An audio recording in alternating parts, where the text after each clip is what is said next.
Immediately, the Spirit drove Jesus out into the wilderness, and he remained there for 40 days and was tempted by Satan. He was with the wild beasts, and the angels looked after him. After John's arrest, Jesus appeared in Galilee proclaiming the good news of God. This is the time of fulfillment. The reign of God is at hand. Change your hearts and minds and believe this good news. The Gospel of the Lord. Praise to you, Lord Jesus Christ. You know, today in our Gospel we hear the word wilderness is where Jesus journeyed, but often in our minds I think that we think of the desert, and that's often we hear that Jesus journeyed into the desert for 40 days. And I don't know about you guys, but I am ready for a journey into the desert. Done with this weather. As we all know, the desert can be a place of extremes. And probably most of you know, because I talk about it a lot and complain about this weather, is that I'm from the desert. From the high desert in New Mexico. And for me, the desert wasn't a dangerous place or a threatening place growing up. It was a place where I played and a place where a lot of my adventures took place. There was only one time in my life where I ever really experienced what I thought was the threat of the desert. My friends and I went hiking for about 4 days when I was a teenager, and on our first day, we got very turned around. We were ill-prepared, didn't have enough water with us, and we ran out of water very, very quickly, and our mouths got very, very dry. And eventually we turned ourselves around, and the story ended very well, other than you shouldn't probably let your teenagers go hike in the desert by themselves. But what we had done at one point when we were so thirsty, somebody said, put a rock in your mouth and suck on it because it'll produce saliva, which it does for a little bit. It does work for a little while, but then you just realize you're really, really thirsty and you have a rock in your mouth, So it didn't work very well. But that did help me see how treacherous the wilderness could be, and it did prepare me to be better prepared and equipped the next time I went out into the desert. The desert can be a harsh and terrible and treacherous place. The threat of death when you are ill-prepared is very real and can be very imminent. And tonight in our gospel, we are presented with this story that we're very familiar with. It's the shortest account of all the gospels, but we know how the story goes. Jesus enters into the desert, and there he's tempted by Satan. Wild beasts follow him. Angels tend to him. And for 40 full days, he walks through this harsh and treacherous place.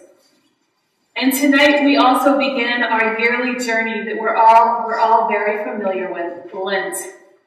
Tonight we're invited to make that journey into the desert as well. After years and years of Lenten practice, most of us have been quite accustomed to what Lent looks like and what we do during Lent.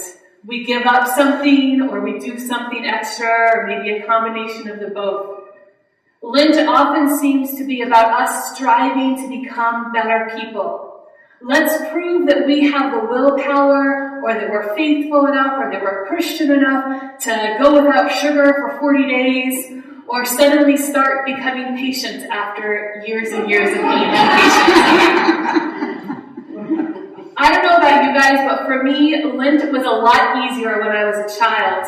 Maybe it was because I had the constant threat of my mom with me. But I could easily really resist sugar for 40 days and receive that joy on Easter Sunday of getting a Cadbury egg, which was as good as heaven to me at that point. But as an adult, things have gotten a lot harder. Things aren't as simple as they were when I was a child. Marty mentioned on Ash Wednesday that the rush and the pace of life often crowds our ability to be in this season. It makes it hard to even make it to Ash Wednesday or even think about what we might want to do extra or what we might want to give up because things are just too busy. And I think for me, that's why Lent has gotten harder. There's too much going on. I can't be asked to add yet another thing to my life or asked to take away something else. I'm so already overwhelmed and trying just to be the person I am today that it's exhausting to think about trying to become a better person than what I am right now. It's exhausting and overwhelming, and I often for a lot of my adult life, try to ignore Lent because it just seems like too much to add. And I think that idea that Lent is about us becoming better persons, about us identifying what our vices are and showing that we can fight them and work against them, whether it's our love of sugar or our tendency to be impatient, can distort what this season is really about. Of course, if we lose a little weight during Lent or treat other human beings with a little more decency, that's a win, but that's not the point of Lent. Tonight, God invites us into the desert, not to see if we have the strength to rid ourselves of our vices, but to invite us to see in new ways. The desert isn't only about repenting or getting rid of that last vice. It is making room for us to see. And yes, part of that sight is acknowledging our shortcomings and the ways that we've moved away from God. But more importantly, I think Lent is an invitation for us to see just how close God is to us.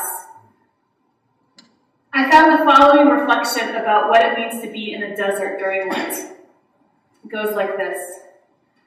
The desert empties you. It is not a place where you can decide how you want to grow and change, but it is a place that you undergo, expose yourself, to have the courage to face. The idea is not so much that you do things there, but that things happen to you while you're there. Silent, unseen, transforming things. The desert purifies you, almost against your will, through God's efforts. In the desert, what really occurs is a cosmic confrontation between God and the devil. Though this happens within and through you, your job is only to have the courage to be there. The idea is that God does the work, providing you have the courage to show up. Giving up sugar, trying to be patient, are not the goals of Lent. They are the path that might help you get to the desert. When you give up sugar, the point is not your success or failure in doing that. It's the clearing of a space that might allow you to walk into the desert. When you have a good day or a bad day and you choose not to celebrate or console yourself with chocolate, then you're left just with the feelings of joy or pain of that day. And it's then that you start to enter the desert. Or when you try to be patient, and that coworker that always just irks you in that really particular painful way, and you somehow successfully respond professionally and patient that one time, but then later on start to worry, maybe you did say the right thing. Maybe you should have pushed back on that person. You have the right to be mean right back to them. When you start to struggle with those kind of things, that's when you start to enter the desert. And when you start to enter the desert, you'll begin to realize that the desert isn't just a place of death and desolation. It's not a place where loose dirt blindly blows against you in an empty space. Instead, the desert is a wild place, a frightening place, and a beautiful place, where not only God dwells, but where our souls dwell. The desert becomes a place where the pieces of us that have been squelched and numbed by sugar or the tightening of impatience can start to find freedom and breath once again. When I was 13, on a different hike in my life, I hiked to the Bistai de Nazin Wilderness, which is essentially the backyard of where I'm from. It's a 45,000 acre of wilderness called by most of us the Bistai Badlands. Bistai is Navajo for adobe, and since probably about 10,000 BC, people have been living in that space.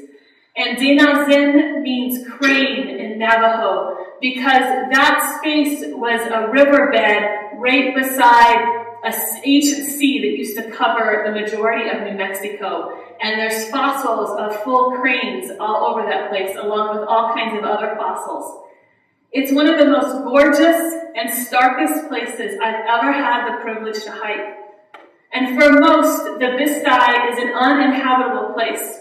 So you have to carry your own water in. So along with having your food and gear, you're carrying 2 or 3 days worth of water on your back as well.